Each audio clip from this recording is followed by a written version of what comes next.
Écoute, Sichot Chalek Yud Zayin, première Sicha sur Pessah. Ici, le Rabbi explique que la fête de Pessah, elle a trois noms. Le nom qui est donné dans la Torah, c'est Chag Matzot, la fête des Matzot. Après, on a le nom que les sages ont institué dans la prière, dans la Tfila, c'est Zman Cherutenu, le temps de notre liberté.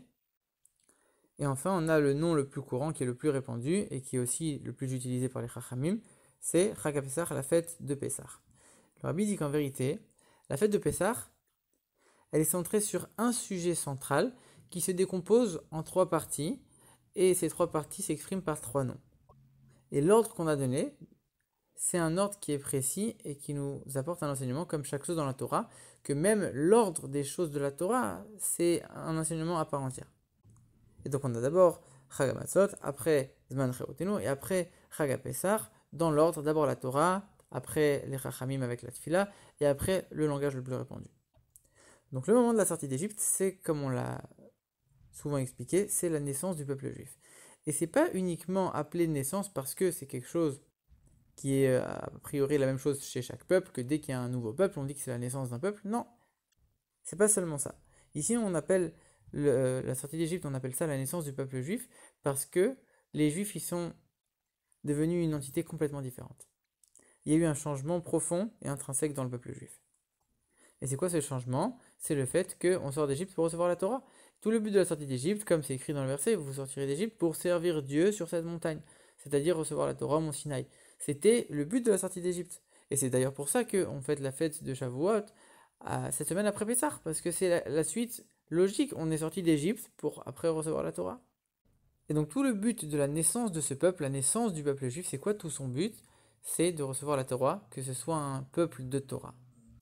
Et si on dit que ça a complètement changé leur existence, c'est pas uniquement parce qu'ils étaient complètement enfoncés dans les 49 degrés d'impureté en Égypte, alors ils ne pouvaient pas du tout recevoir la Torah, etc. Non seulement ça, mais encore plus.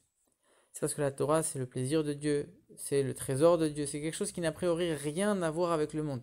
Et donc quand on nous dit qu'on va nous donner la Torah, c'est a priori quelque chose de complètement nouveau, c'est quelque chose qui bouleverse complètement notre existence.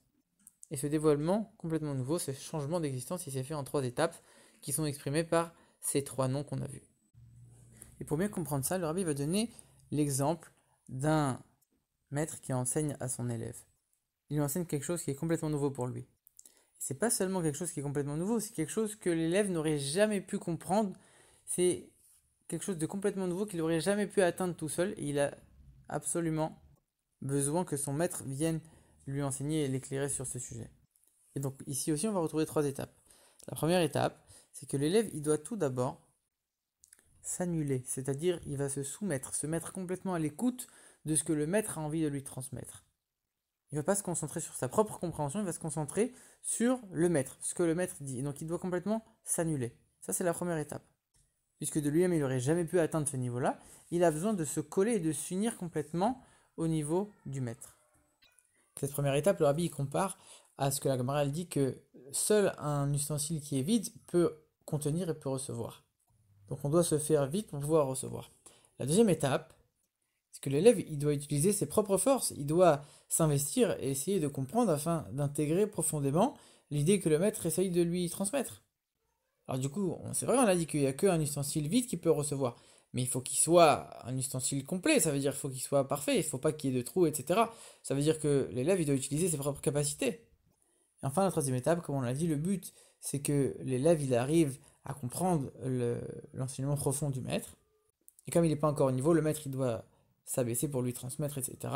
Mais l'élève aussi doit faire un effort de son côté en sortant de toutes ses limites, de tous ses préjugés, de toutes les limites qu'il a pu se mettre dans son intellect pour pouvoir essayer de capter l'intellect du Rav. Sur ça, le Rabbi pose une question, parce qu'il y a une Gemara qui est connue, qui dit que Rabba, avant d'enseigner quelque chose, il faisait une blague, et les sages qui étaient au cours, ils rigolaient, et après seulement, ils commençaient l'enseignement avec sérieux.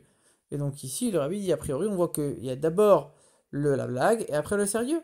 Toi, tu me dis, d'abord, il faut le bitoul, d'abord, il faut être annulé, et après, il faut les qualités de l'élève. Donc d'abord le côté sérieux, après le côté agréable. Mais tu vois ici que dans l'histoire de la Gemara, c'est l'inverse. D'abord le côté agréable et après le côté sérieux. Alors le rabbi dit dans l'histoire de la Gemara, c'est complètement différent parce que la blague qu'il y a au début, elle ne fait pas une partie intégrante de l'étude, c'est pas une partie de transmettre l'enseignement. C'est juste une préparation pour ouvrir le cœur, pour avoir envie, donner envie aux gens de rentrer dans cette étude. C'est juste une préparation, donc ça compte pas. Et donc c'est pas du tout une contradiction. Dans le même ordre d'idée, le rabbi il relève encore une autre contradiction en relevant un passage de la Gemara qui dit que il faut tout d'abord repousser avec la main gauche et rapprocher avec la main droite. Donc ça veut dire quoi? On parle avec son prochain, on parle avec un élève, que il faut repousser ses mauvaises actions, ses mauvais comportements avec la gauche et le rapprocher, lui, avec la main droite. Sous-entendu, ne le repousser qu'avec la main gauche, la main faible, mais quand on le rapproche, c'est avec toute la force de la main droite. Ça veut dire qu'ici, la Gemara, elle met d'abord le côté sérieux et après le côté agréable. Et donc c'est encore le contraire de ce qu'on voit avec l'histoire de Rabat. Pareil, le rabbi dit, on sait qu'il faut toujours faire précéder la droite de la gauche. Donc pourquoi ici on fait l'inverse? Et puis comme on voit clairement dans l'éducation des enfants, qu'il faut toujours montrer le côté agréable aux enfants, sinon ils n'auront pas envie de faire quoi que ce soit.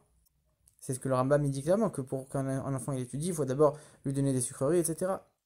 Et au contraire, si on le brusque trop dès le début, alors il voudra même plus étudier, il voudra complètement quitter la Torah. Alors le rabbi dit, en vérité, la réponse est la même.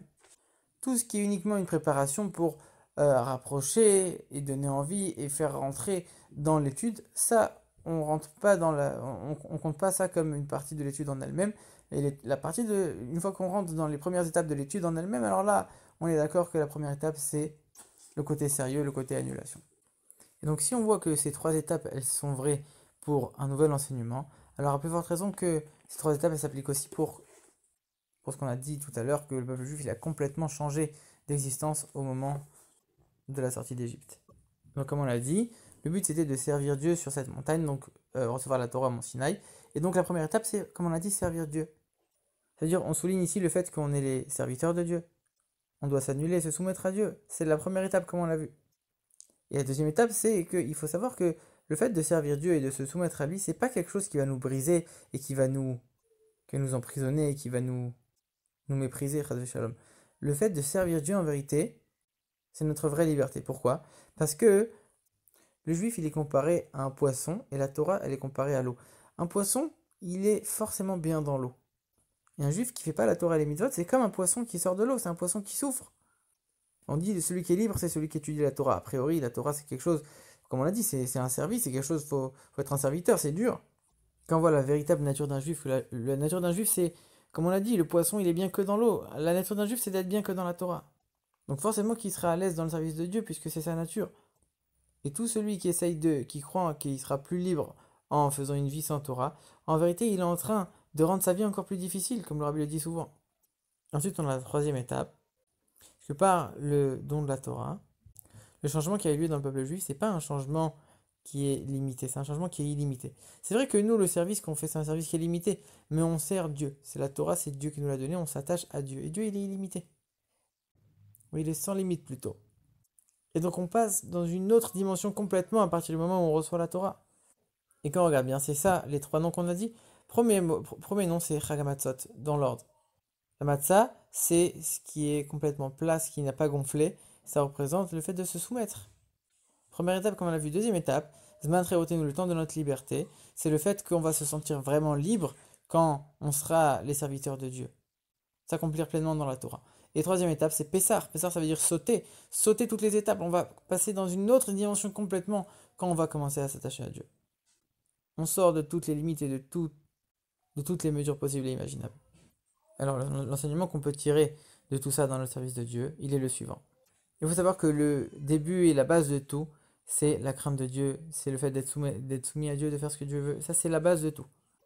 Par contre, il faut savoir qu'il ne faut pas le faire en étant brisé, en étant contrit, etc. Au contraire, on doit être complètement empli de ça avec la plus grande joie, puisque c'est notre nature comme on l'a vu. Et en vérité, dans le domaine de la sainteté, le fait d'être contrit et brisé, ça n'existe pas. Quand on nous parle dans toute la chassidoute qu'on doit être contrit et brisé, on parle uniquement du corps et de l'âme animale. Mais l'âme divine elle-même, jamais on doit la briser. Au contraire, on doit savoir que le fait d'être lié à Dieu, d'être soumis à Dieu, c'est la plus grande joie qu'il y a, c'est la plus grande liberté qu'il y a. Et c'est ça la véritable nature d'un juif. Et le rabbi, il raconte sur ça une histoire. que quand le Tzemar Tzedek il a entendu qu'on disait sur son grand-père, l'Admorazaken, qu'il avait cassé la boîte de sa tabatière pour regarder cette filine, le Tzemar Tzedek il a dit c'est impossible, mon grand-père il casse pas, c'est pas sa nature de casser. Forcément qu'il a dû délier et défaire ce couvercle. Mais la nature de la Gdusha, la nature de mon grand-père l'Admorazaken, c'est pas de briser. Donc encore une fois ici, on n'est pas là pour briser. Et au contraire, le fait d'être complètement empli du service de Dieu, d'être un serviteur de Dieu, c'est pas du tout quelque chose qui est une contrainte pour nous, ça doit être la plus grande joie.